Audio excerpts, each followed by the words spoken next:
السلام علیکم ورحمۃ اللہ وبرکاتہ۔ یہ کورس شروع کرنے سے پہلے میں آپ لوگوں کو کچھ بنیادی باتیں بتاؤں گی کہ یہ کورس کن لوگوں کے لیے بنایا گیا ہے اور اس کو بنانے کا مقصد کیا تھا۔ یہ کورس خاص ان لوگوں کے لیے بنایا گیا ہے جو قرآن مجید کو پڑھنا تو جانتے ہیں لیکن اس کو پڑھنے کا صحیح طریقہ یعنی تجوید نہیں جانتے۔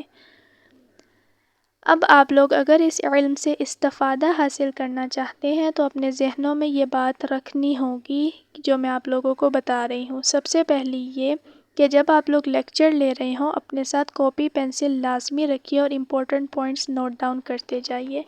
کیوں؟ کیونکہ آپ لوگوں نے یہ سنا ہوگا کہ علم شکار کی طرح ہے، اگر اسے لکھیں گے نہیں تو وہ آپ کے ذہنوں سے نکل جائے گا۔ دوسری بات یہ کہ لیکچر کے دوران آپ کے ذہنوں میں سوال آئیں گے، آپ لوگوں نے اپنے ساتھ نوٹ ڈاؤن کرتے جانے ہیں اور آخر پہ لازمی پوچھنے ہیں، کیونکہ اچھے سوال آدھا علم ہے۔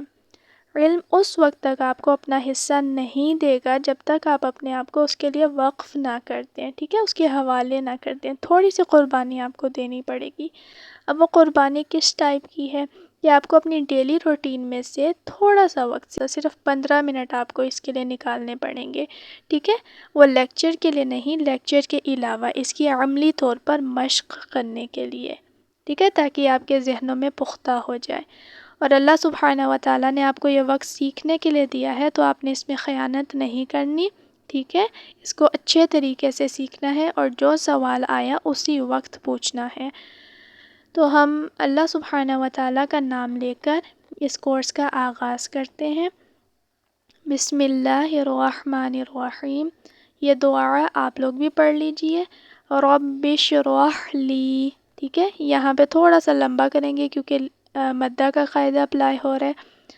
رب اشرح لی صدری ویسر لی امری واحلل عقدۃ من لسانی یفقہوا قولی، ٹھیک ہے، اے میرے رب میرا سینہ میرے لیے کھول دے اور میرے کام کو مجھ پر آسان کر دے اور میری زبان کی گرہ بھی کھول دے تاکہ لوگ میری اچھی طرح بات سمجھ سکیں۔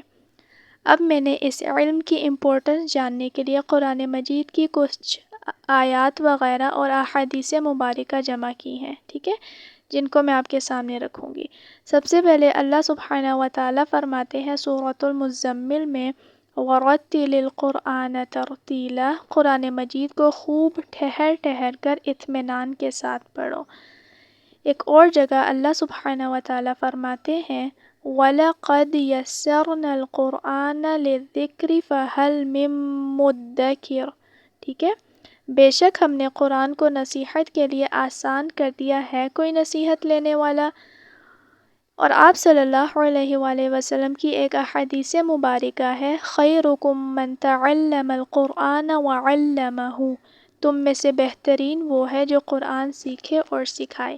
انشاءاللہ تعالی ہم نے اس پہ عمل کرنا ہے، اس حدیث مبارکہ پہ ہم نے قرآن کو سیکھنا بھی ہے اور آگے سکھانا بھی ہے، ٹھیک ہے۔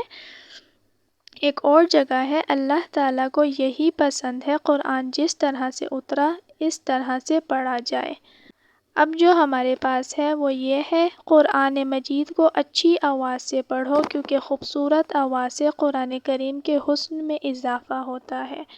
جب آپ لوگ تجوید سیکھنا شروع کریں گے تو آپ لوگوں کو ایک الگ سی لذت محسوس ہوگی تلاوت کے دوران، آپ لوگوں کا دل کرے گا کہ آپ لوگ مزید تلاوت کریں، زیادہ سے زیادہ تلاوت کریں۔ اگر آپ لوگ پراپر اس کو ٹائم دے کر اس کی پریکٹس کریں گے اس کے بعد، ٹھیک ہے، کوئی بھی چیز پریکٹس کے بغیر نہیں آتی۔ اب ہم دیکھتے ہیں کہ تجوید کے ساتھ قرآن پڑھنا کیوں ضروری ہے اور تجوید کی ڈیفینیشن کیا ہے۔ علم التجوید سے کیا مراد ہے؟ تمام عربی حرفوں کو ان کے مخارج اور صفات لازمہ اور عارضہ کے ساتھ ادا کرنا۔ آپ لوگ دیکھیں گے کہ جو تجوید ہے وہ قرآن مجید کے ہر صفحے پر، ہر آیت پر اور ہر لفظ پر کوئی نہ کوئی رول اپلائی ہو رہا ہے۔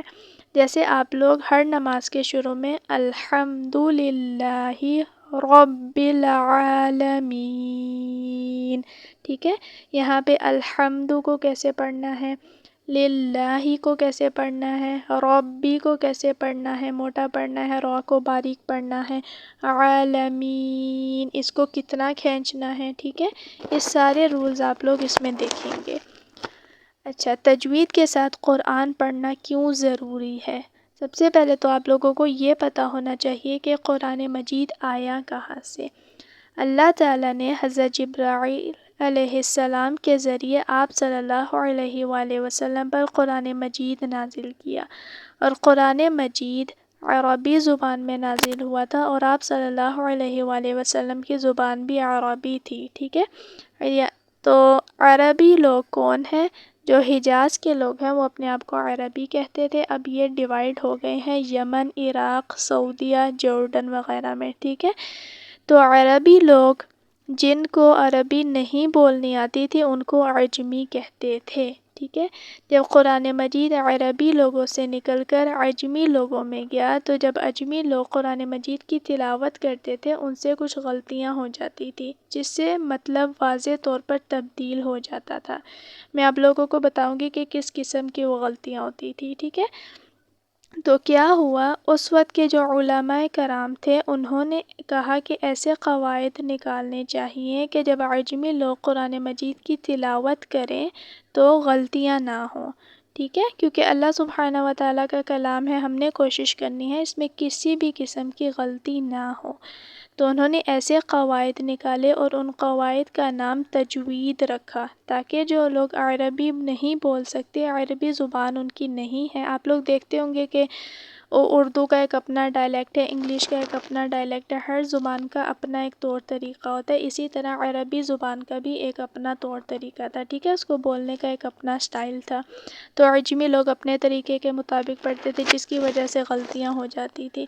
تو اس وقت کے علماء کرام نے ایسے قواعد نکالے جن سے عجمی لوگوں کو عربی بولنے میں آسانی ہو، اور ان قواعد کا نام انہوں نے تجوید رکھا، علم التجوید، ٹھیک ہے۔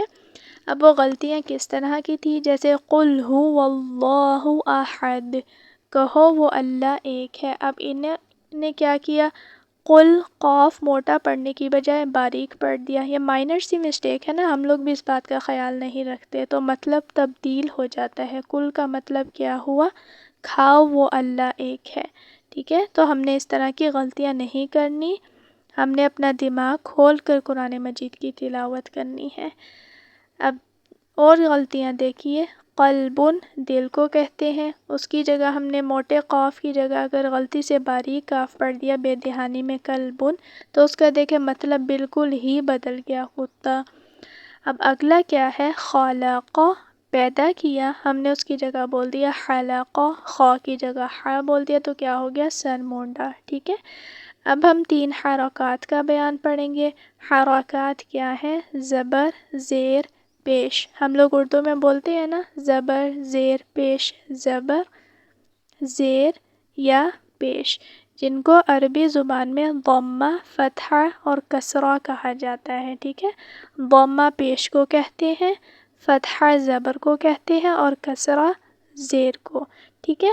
آپ لوگوں نے یہ عربی والے نام یاد کرنے ہیں، کیونکہ میں یہی استعمال کروں گی، زبر زیر پیش استعمال نہیں کروں گی، شروع پہ دونوں استعمال کروں گی تاکہ آپ لوگوں کو یاد ہو جائیں، ٹھیک ہے۔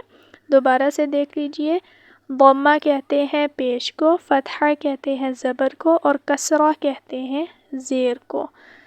اب قرآن مجید پڑھتے وقت آپ کی کون کون سی غلطیاں ہو سکتی ہیں؟ ایک غلطیاں ہوتی ہیں حرام غلطیاں، اور ایک ہوتی ہے مکروہ، لیکن چونکہ یہ اللہ سبحانہ و تعالیٰ کا کلام ہے تو ہم نے کوشش کرنی ہے کہ نہ مکروہ غلطیاں ہوں اور نہ ہی حرام غلطیاں ہوں، ٹھیک ہے۔ دونوں سے ہم نے کوشش کرنی ہے کہ کوئی بھی مسٹیک نہ ہو۔ دیکھیے، سب سے پہلے ہے لحن جلی اور لحن خفی۔ لحن کہتے ہیں غلطی کو، اور جلی کہتے ہیں جو حرام موٹی غلطیاں ہوتی ہیں، ٹھیک ہے۔ اور لحن کہتے ہیں غلطی کو، اور خفی خفیف سے نکلا ہے یعنی باریک اور نمایاں غلطیاں۔ یہ وہ غلطیاں ہیں جب آپ قرآن مجید کی تلاوت کریں تو اس میں خوبصورتی باقی نہ رہے، اور یہ غلطیاں مکروہ ہیں، لیکن ہم نے یہ بھی نہیں کرنی۔ اب لحن جلی 4 اقسام کی غلطیاں ہیں، کون کون سی؟ سب سے پہلی یہ ہے ایک حرف کا دوسرے حرف سے بدل دینا. الحمد کو ہم نے پڑھ دیا الحمد، ٹھیک ہے، ہا کی جگہ ہم نے ہا پڑھ دیا تو پورا میننگ تبدیل ہو جائے گا. اسی طرح ہمارے پاس ایک ہے واللہ علیم، عین کے ساتھ خوب جاننے والا. اگر ہم اللہ خوب جاننے والا ہے، ٹھیک ہے، ہم نے اس کی جگہ بول دیا واللہ علیم، نعوذ باللہ. اس کا مطلب کیا ہے؟ علیم کا دردناک، تو بہت زیادہ میننگ میں تبدیلی آ گئی نا. تو ہم نے خاص طور پر دھیان رکھ کے پڑھنا ہے کہ یہ غلطیاں نہ ہوں. سب سے پہلی حرام غلطی کون سی ہے؟ ایک حرف کا دوسرے حرف سے بدل دینا. اب دوسری دیکھیے، کسی حرف کا بڑھا دینا. بڑھانا کس طرح؟ بسم اللہ کو ہم نے بسم اللہ پڑھ دیا، ہم نے یا کا اضافہ کر دیا. ٹھیک ہو گیا؟ اب دیکھیے تیسری قسم کی حرام غلطی کون سی ہے؟ کوئی حرف کا کم کر دینا. جیسے لم یولد تھا، ہم نے اس کو لم یولد پڑھ دیا، ہم نے واو کو نکال دیا، تو یہ بھی حرام غلطی ہو گئی. ہم نے ابھی تک 3 قسم کی حرام غلطیاں پڑھی ہیں. ایک حرف کا دوسرے حرف سے بدل دینا، کسی حرف کا اپنی طرف سے بڑھا دینا، یا کسی حرف کا اپنی طرف سے کم کر دینا. میرے ذہن میں ایک اور مثال آ رہی ہے اس کی. خلقنا، ہم نے پیدا کیا، نون کے بعد الف آ رہا تھا، ٹھیک ہے، ہم نے پڑھ دیا خلقنا. خلقنا، نون کے بعد والا جو الف ہے اس کو حذف کر دیا ہم نے اپنی طرف سے، جس کا مطلب ہو گیا ان عورتوں نے پیدا کیا. تو اس سے بھی حرام غلطی ہوگی، ٹھیک ہے، ہم نے اپنی طرف سے ایک حرف کو نکال دیا.